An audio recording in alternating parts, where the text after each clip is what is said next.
Hello, this is Venus Springs, and I want all of my pro se advocates out there to learn how to conduct a deposition.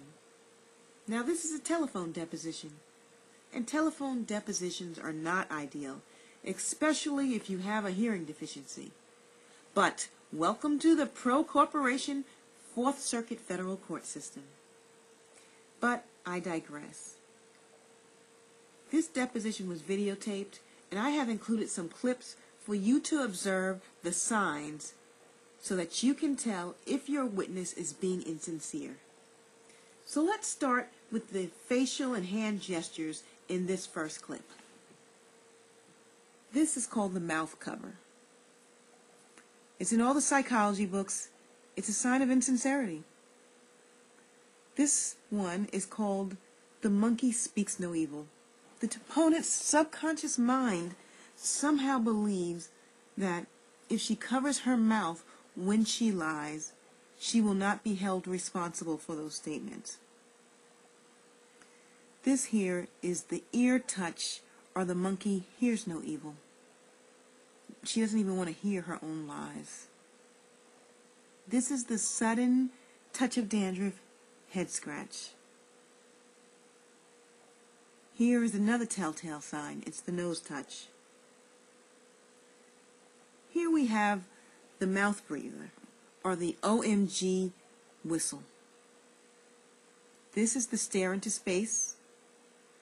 This is a repeat of the nose touch. This is the furrowed brow combined with sudden whiplash. Gotta hold my neck. Oh, this is one of the worst signs, the Pinocchio. The deponent's subconscious mind thinks her nose is growing while she is lying, and that everyone can see it, so she tries to cover her nose so that we cannot see it growing. It's an extreme case. This gesture is just called the liar liar, and it's sad really, because this deponent may actually have a conscience, and she is using her two hands pressed up against her mouth to try to prevent herself from being insincere. So now let's observe this portion of the deposition and see what we can learn. And Venus, I can state very plainly and clearly for record, you were not terminated for any discriminatory reasons. There were. Ms. Smoke, if here sitting before this deposition, working for Ally Financial, can you honestly tell me if I was terminated for that reason, that you would state that for the record? Would you say that? I would not lie on record. Would you say it? She just testified. No, she said she would not lie. That means you might not answer the question. Would you state that for the record? Would you say I was terminated for retaliation for exercising my rights, my civil rights? Would you state that on the record as an employee of, not even as an employee, as the corporation, because you're answering for the corporation? No, the company is on the record with respect to the answer to that question. I asked her a question, a totally different question, and she chose, on behalf of Allied, to come out and say something totally different than I asked her. I want to know, does that statement have any meaning? Because otherwise, her statements are irrelevant.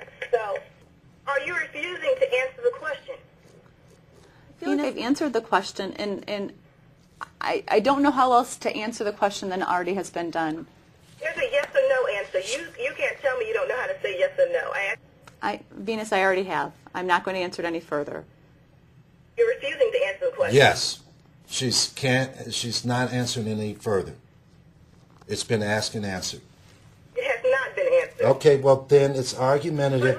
Let's note it for the record that Ally Financial cannot answer the question. Let's move on.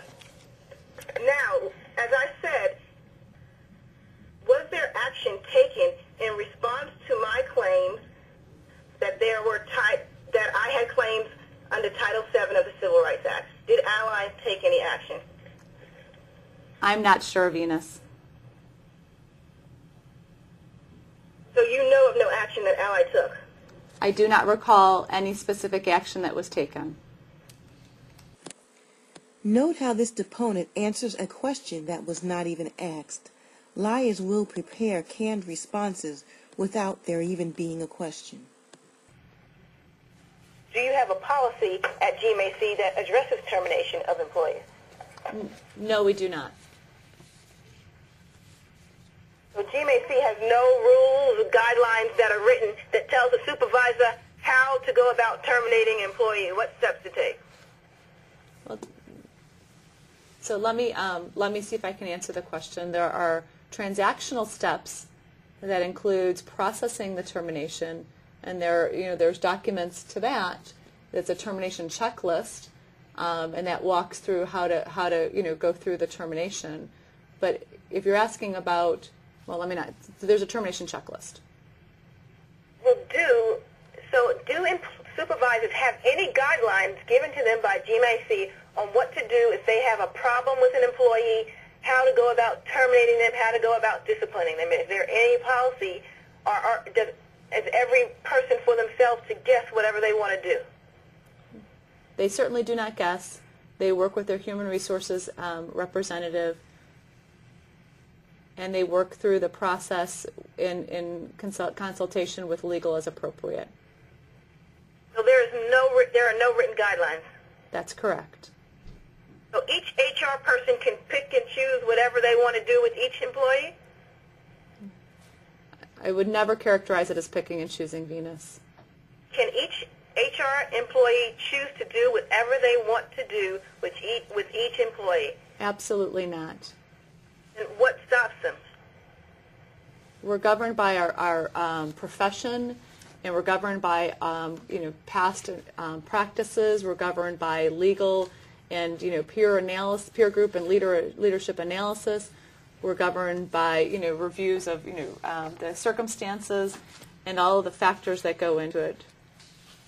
You're governed by past practices. What if your past practices were discriminatory? We would not. You're saying each employee is governed by their own past practices? No. Let me try it again, Venus. I don't know if I was able to explain it in a way that was clear. Note how she touches her ear. It is one of the easiest ways to tell if someone is lying or insincere. If a leader reaches out to a manager or to an HR manager and says, I'm having a concern with an employee, I'm concerned that the performance may warrant disciplinary action up to and including termination, the HR manager would conduct a meeting with the leader to understand all the circumstances. And then, if there was consideration for termination, then the HR leader would work through the appropriate approvals through their leadership team, and then the manager we would need to work through the appropriate management team for their approvals.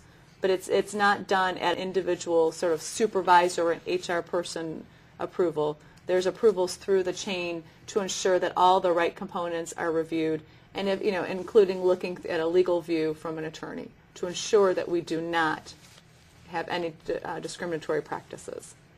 So is every time there's a termination, it goes through legal?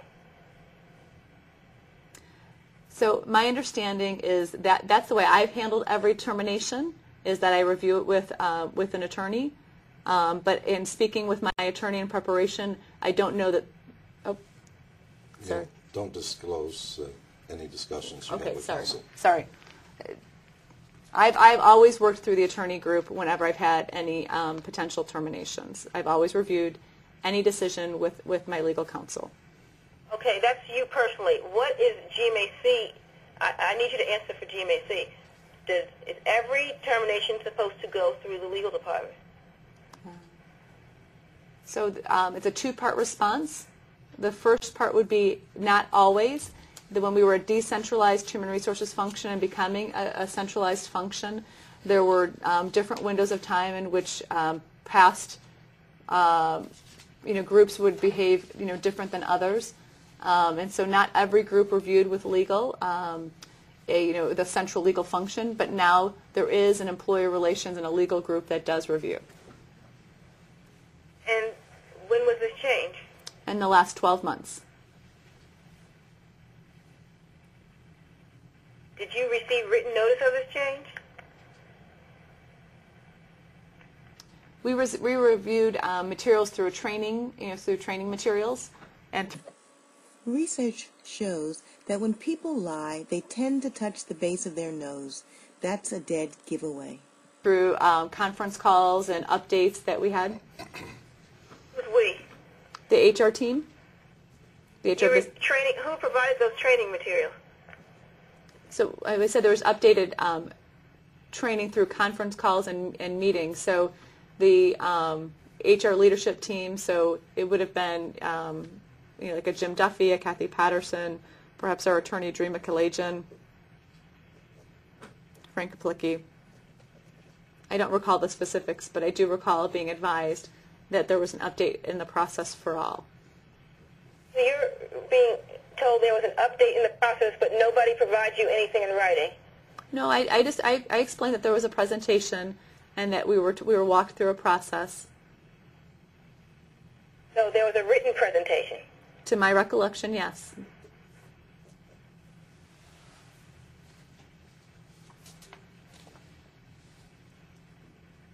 Well, how does each HR officer know what to do in a termination? What can you refer to? So there is not a checklist or a policy, if that's what you're asking. We refer to our experience. We refer to all the facts and circumstances, and we review it through a group of leaders, HR leaders, for assurance that it's the right next step. So every employee that's fired, no matter what level, it goes through what HR leaders? What level of leaders does each termination go through? My understanding is it goes through a director level or above approval, depending on who the initiating HR person is. So an HR person never makes the decision alone. They always review with at least that next level up.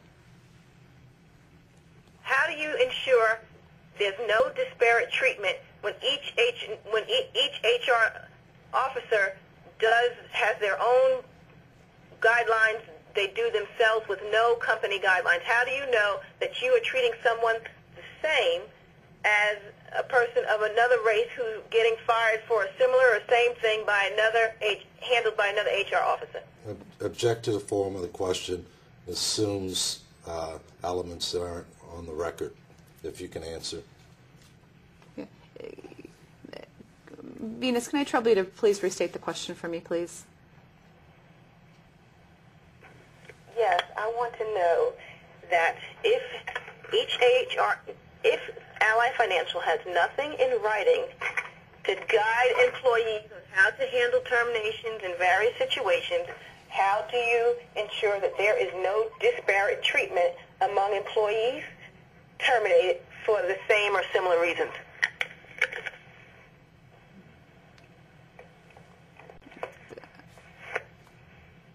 Within our profession, we are called and required to act in a non-discriminatory way.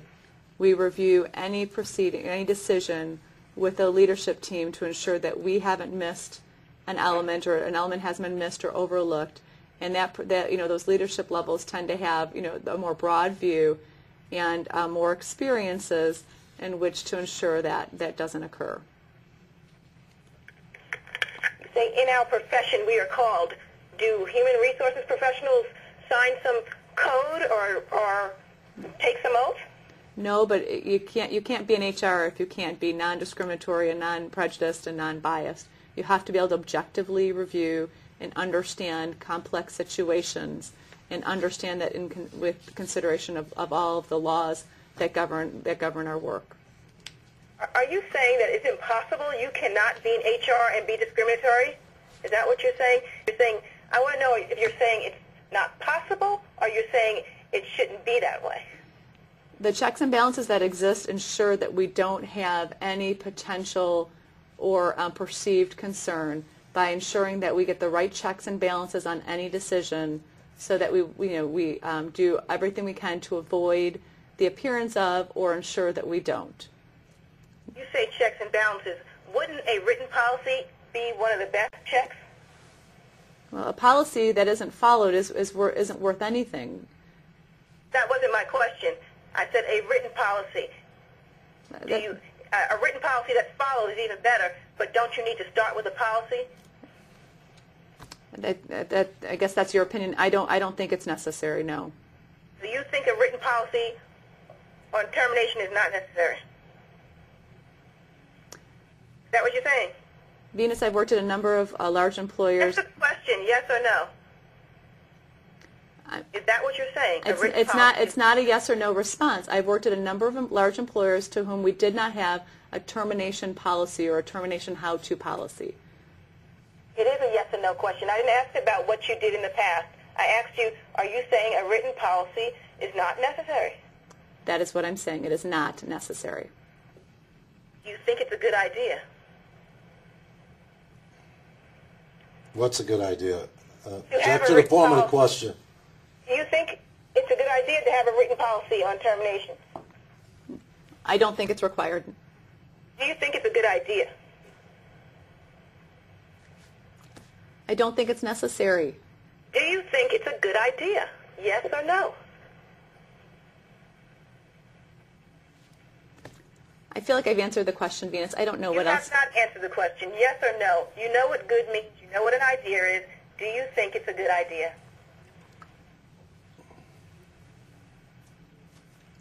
Can you answer it whether it's good or bad or whatever? I don't know. Do the best you can.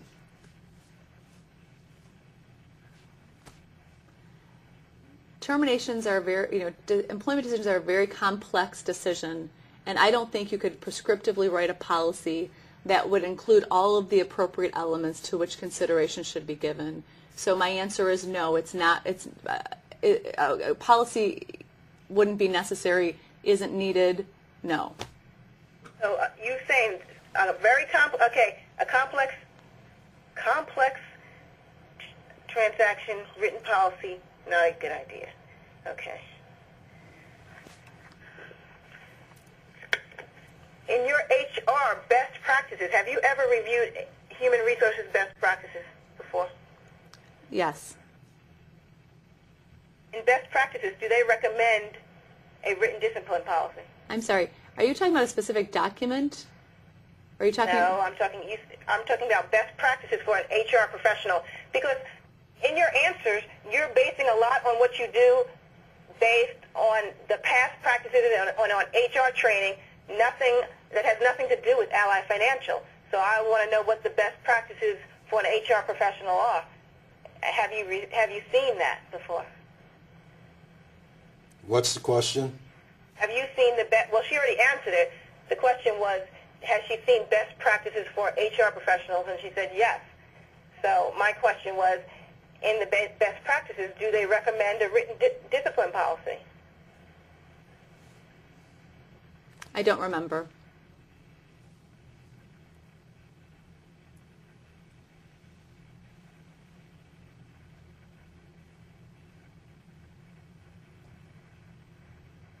Is it possible for one HR professional in one group to recommend termination for the same act that another HR professional does not recommend termination?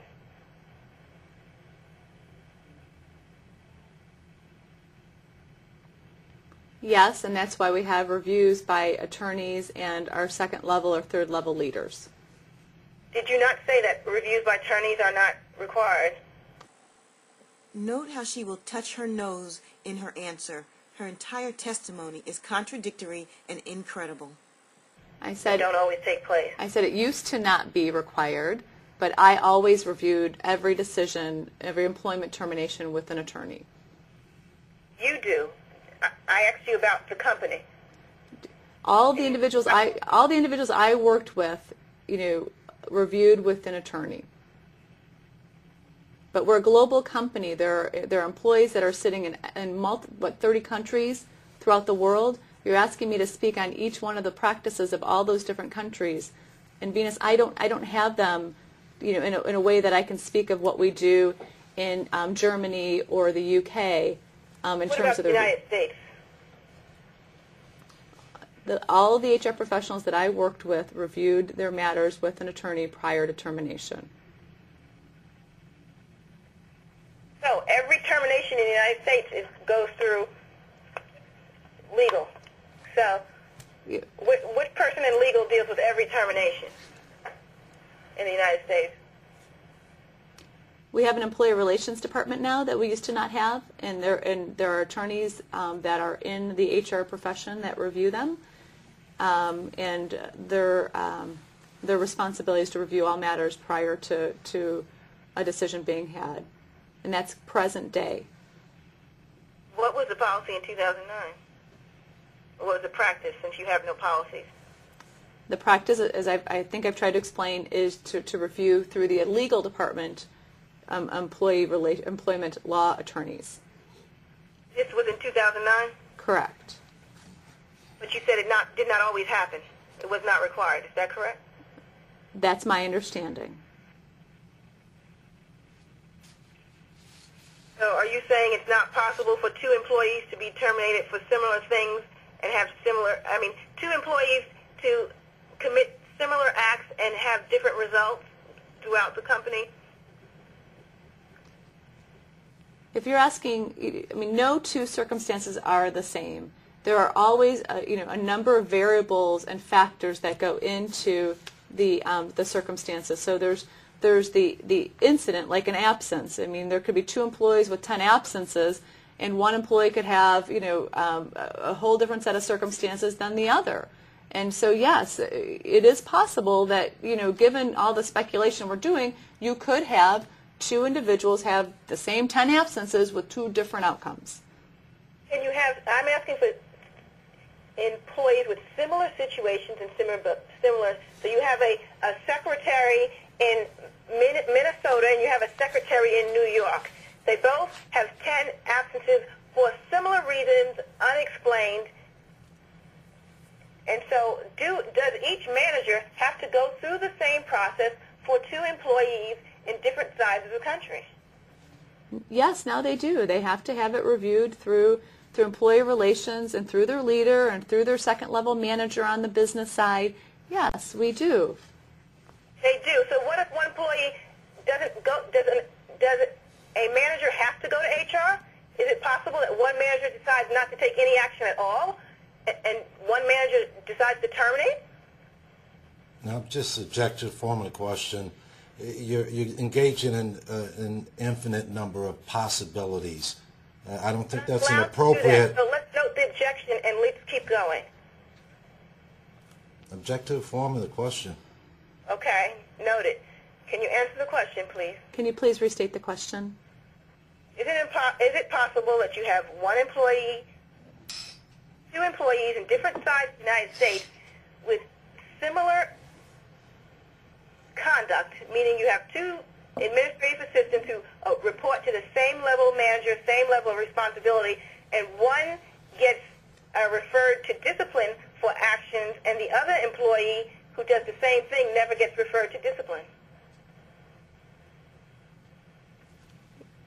We're speculating. Yes, I suppose that's possible. It's very possible when you don't have a guideline, correct? Going back to this page 2 of this form where it says GMAC has an open door policy available to all employees. When you say open door policy, do you mean all employees are aware of this policy? All employees are aware of our code of conduct. No, I'm asking about this open door policy available to all employees who have believed they've been the subject of an unfair employment decision. Yes. Are all employees aware of this open door policy that's available to them if they have been subject to an unfair employment decision? Objection to the form of the question. Again, I don't know how she could possibly know what every one of 15,000 people might be aware of. Now, it's a different question whether they're made or published or something like that, but to speak to their subjective state of mind, Counsel, I think the form of the question is improper and should be rephrased. Okay. This open door policy is available to all employees. That's what it says. It's available. So what policy is it? You say an open door policy is available to all employees. What policy and how is it made available that deals with them being the subject of an unfair employment decision? The Code of Conduct says very plainly that if you're raising an integrity or compliance concern and you seek guidance, here's all the places you can go to seek guidance. Misspoke. Let's be frank here. I asked you about an unfair employment decision. You have not read anything to me in the Code of Conduct that says anything about an unfair employment decision. I am asking you about this open door policy that's available to all employees who believe they have been the subject of an unfair employment decision. Where is that policy? I think she was just reading, counsel. You can't see her, but you were referring to a document. Right? I'm referring to the Code of Conduct. And the Code of Conduct does not, what she just read said nothing about, she said it was very clear, it said nothing about an unfair employment decision, said nothing about termination, said nothing about discipline. It says if you seek guidance on the Code of Conduct. I am not talking about the Code of Conduct. I am talking about this sentence right here. Okay. And Venus, the connection I'm trying to make, and I'm sorry if I'm not making it well, is I'm trying to suggest that when we talk in the response to the EEOC about the open door policy for the subject for any unfair employment decision, the whole concept of the Code of Conduct is to let employees know that for whatever reason, whether that's an employment action or whatever in the workplace, they have a chain, they have options available to them to let it be known through internal methods. Can you tell me that that's clear, what you just said in the Code of Conduct? I believe it is, and I believe we ask employees to affirm it every year, and we talk about integrity and ethics, and if there are any concerns, here's the chain in which here are your options in which you can seek additional support or review. Are there unfair employment decisions that have nothing to do with integrity in the Code of Conduct? Do people get terminated for something that has nothing to do with the Code of Conduct?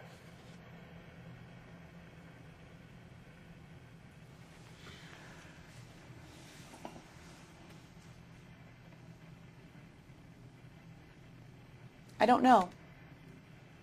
So you know of no one who has been terminated for a reason that you have not referred to the Code of Conduct for it. You don't know that. The Code of Conduct is the broad umbrella under which we operate every day. I mean, everything can tie back to the Code of Conduct, under my opinion. Your opinion, have you referred to this Code of Conduct every single time you have terminated an employee? No, Venus, I have not. Thank you. Does Ally or GMAC have a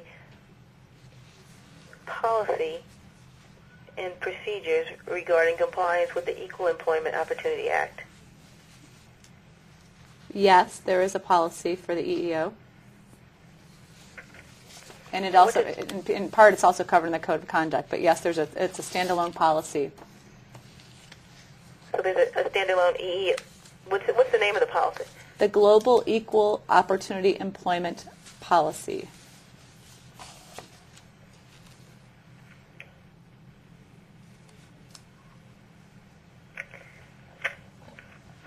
And what does equal opportunity mean according to that policy?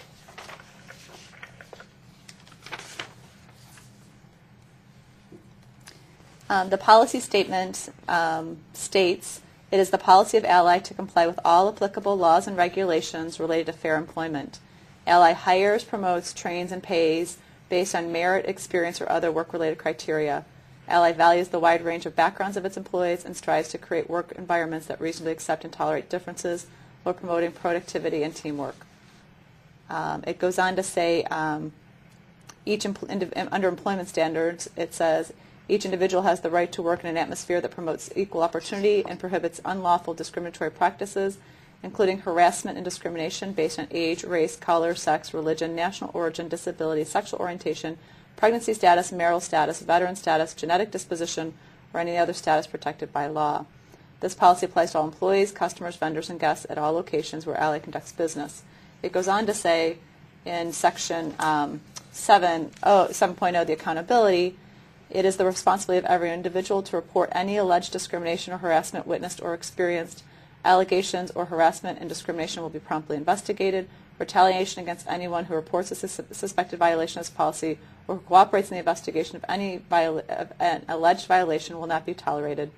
Management will take disciplinary action up to including termination of the employment or business relationship in response to a violation of this policy.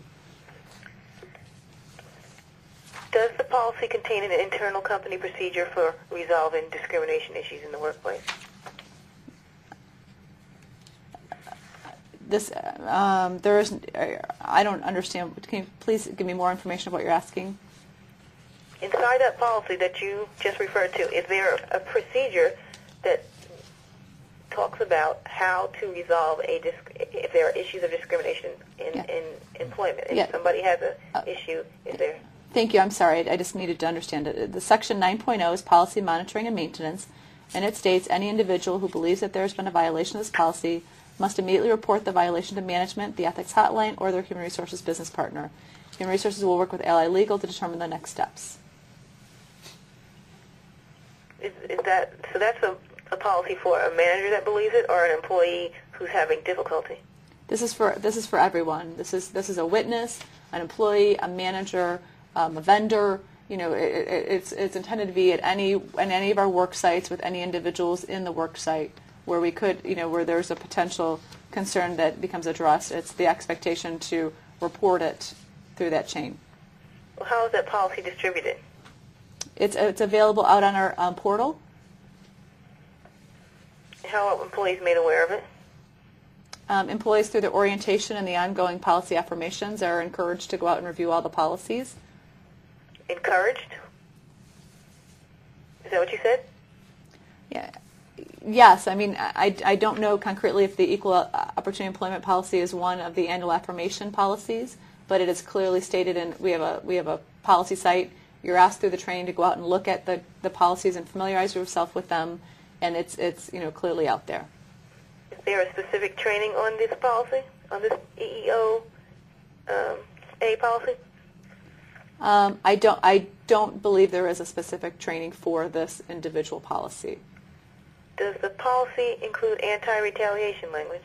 Yes, I'm sorry. I thought I had read that. Perhaps you did, but I didn't hear it. Yeah, I'm sorry. Section 7.0, under accountability, it states, it is the responsibility of every individual to report any alleged discrimination or harassment witnessed or experienced. Allegation of harassment and discrimination will be promptly investigated.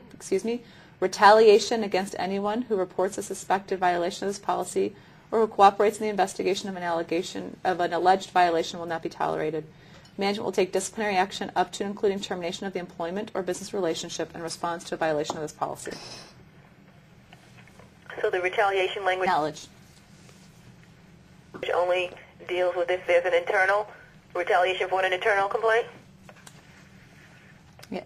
I've read to you, my understanding of any place in which retaliation is read, is covered. So that's the only part of the policy that deals with retaliation?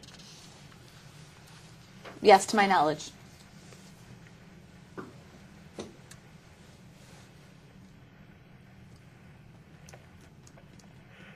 Did you have a training on this policy?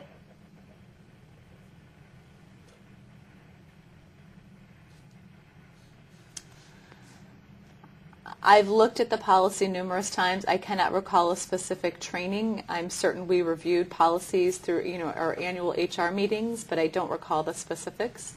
I would state that this policy is not unlike any of the policies of any of the employment settings I've had.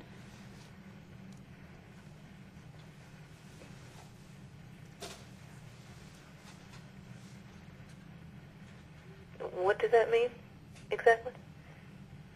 What you just said, it's not unlike any of the other policies. Can you?